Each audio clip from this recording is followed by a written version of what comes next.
Alright, so the next story that I'll be reading in the list of the Women's Prize long list is Circe by Madeline Miller. I'll do my first impression, the middle, and then at the end I'll give you my overall thoughts. So let's go. Alright, so according to the Libby app, I am at around 14%. I don't know what exactly page that is of Circe, but I thought I would give you guys my first reaction. I do enjoy like Greek mythology type of stories, so I am enjoying this actually. I think so far, like just seeing this world where it's presented as like these gods and mortals and whatnot, I think that is really cool. The thing is, what I'm having, I guess I would know issues with, I guess it's gonna follow throughout the rest of the novel, is that some parts, the pacing is really weird. Like some parts are just like sped up really fast, and other parts like it takes, Miller is taking time to actually like slow down. So like the pacing is a little bit off for me in that regard. But overall, I am quite enjoying it so far.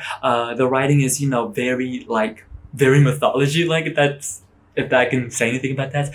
But yeah, we'll see how it goes when I reach the halfway point. According to the Libby app, I'm a little bit over 50% done now, so I thought I would give you guys my halfway thoughts on Circe.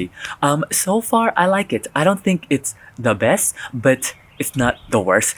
I really love the Greek mythology aspect of it. That is really cool. And it's one of those stories where someone is mentioned that's like a really cool mythology figure, like Zeus, Athena, like the big kids. I think that's really cool, and it's like, well, like, aha, I know that. And I love all the references and whatnot, and this like reimagining, especially of like, well, I don't want to give too much. Well, I'm not gonna give away too much because you probably read the Odyssey already. The Minotaur I thought was really cool, and then now I'm at the part where it's actually Odysseus. So I thought it was really cool.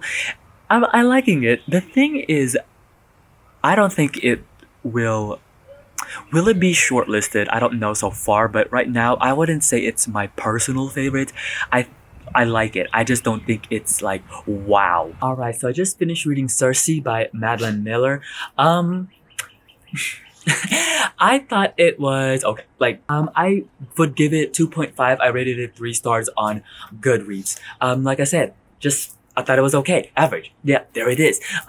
Will I think it will win the Women's Prize? Compared to the other ones that I've read from the list, I don't think so. As I go through this reading journey of reading all these long lists, I still personally feel Freshwater is my favorite so far. This is one of the hardest things that I always have to do when I think a book is just okay, is that I can't really, since I'm so in the middle about it, I don't really have anything wow to say about it that I really enjoyed, but it also doesn't have anything like bad to say about it.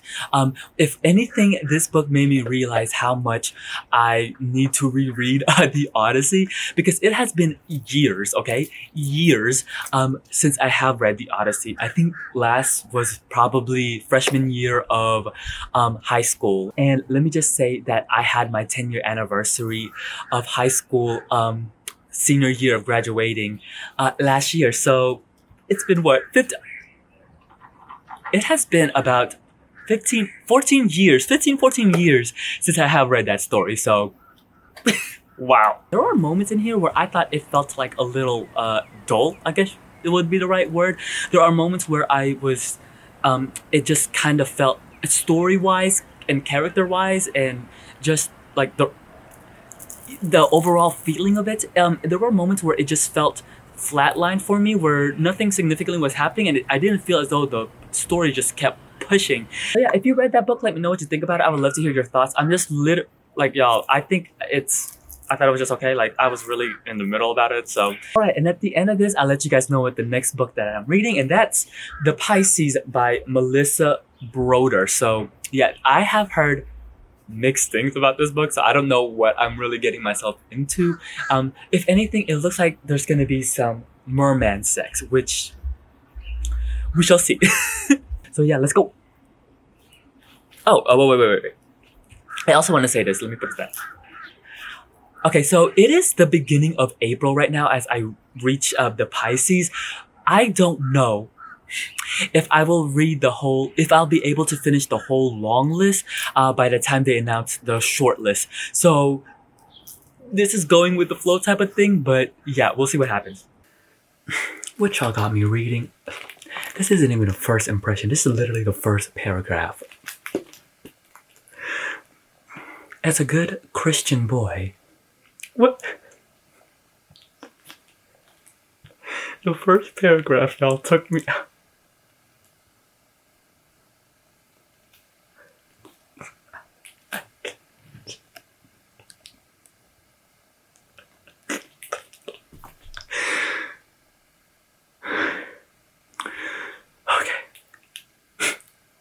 The first paragraph. Okay. All right, I'm on page 112 of the Pisces, and so I'm about to reach like the middle point of it, so I thought I would do a check-in. Ooh, okay. So I'm gonna say it right off the bat. This book is not for every reader. I'm gonna say it right off the back. It is very polarizing, and I can see why people would love it, but I can also see why people would hate it.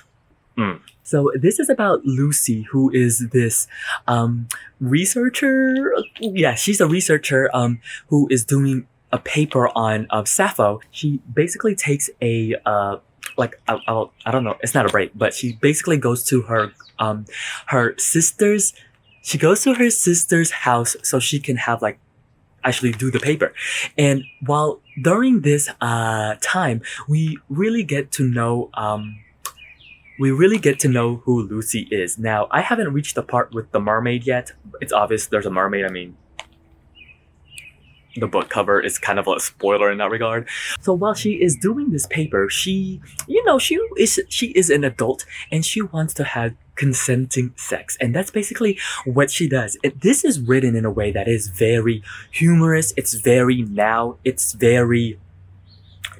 That's all I can say. Like it has this writing where it is obvious of the times, even the way that Lucy thinks about things. It's obvious that it's so present and so current. That's what I'm really liking about this. But it is so funny. It's very humorous. It's sarcastic, and there are moments in here when Lucy is not the most empathetic and most nice. She's not even nice, but like just it's like hard truths, and just there are moments in here that I genuinely laugh. And reading this is fun because Lucy is a person that I can kind of see who she is, but then it's just like this over the topness that I'm really enjoying. So the thing is, I am actually really excited to read the remaining of this story because it's fun. Like, it's just a fun book. I can see why people wouldn't like it. It has a lot of sex, like a lot. It's not like romancy, and it's also not like smutty. Like I don't know. I have so much to say about it because I'm not even to the meat and the juice of the main premise of why people are like very polarizing on this book. But I am really excited, to say the least, to finish it. Like, I'm really excited to finish this. So I just finished reading The Pisces by Melissa Broder. So I thought I would give you guys my final thoughts about this. So I don't even know where to begin to talk about this, but let me just say this will be very polarizing. Very polarizing. You will either love it, hate it, or you will have a lot of questions like me. One thing that I really did enjoy about this is I love that it has this layer to it, because on the surface it's very it has very surface level storytelling, but what I really loved about this was that when you look beyond that, the references to like Greek life and like mythology and just even the things with Sappho, I really, really, really liked about that. Even the commentary that it's making on society almost, and especially this view of Lucy, who is not the nicest of a person. She makes a lot of mistakes. Like she's a very interesting character in that regard. Also, you know what I really did like about this too? It's very pro-sex. Like it embraces sex, and embraces in this way where it's like to embrace your sexuality and two consenting adults that is safe and they're having fun and enjoying it. Those were the funniest parts to me too. And the scenes where the blood I was in the coffee shop reading that part, and I was just like, bruh, bruh. But the thing that I think, there's this moment in here. I don't want to point to it because it's almost like a spoilerish.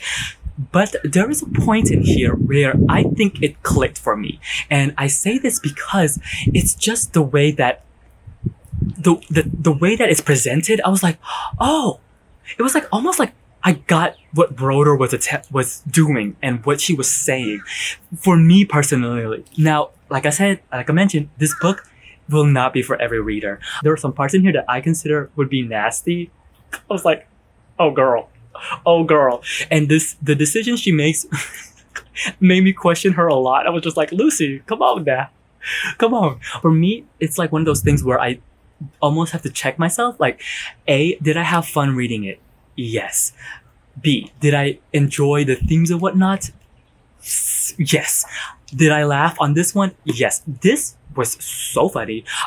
There are so many funny parts in here that I laughed. And next story that I'm going to be reading is Praise Song for the Butterflies by Bernice L. McFadden. I have read some other works of McFadden before, so this is her newest one, and I'll be intrigued to see how it goes. So yeah, let's go.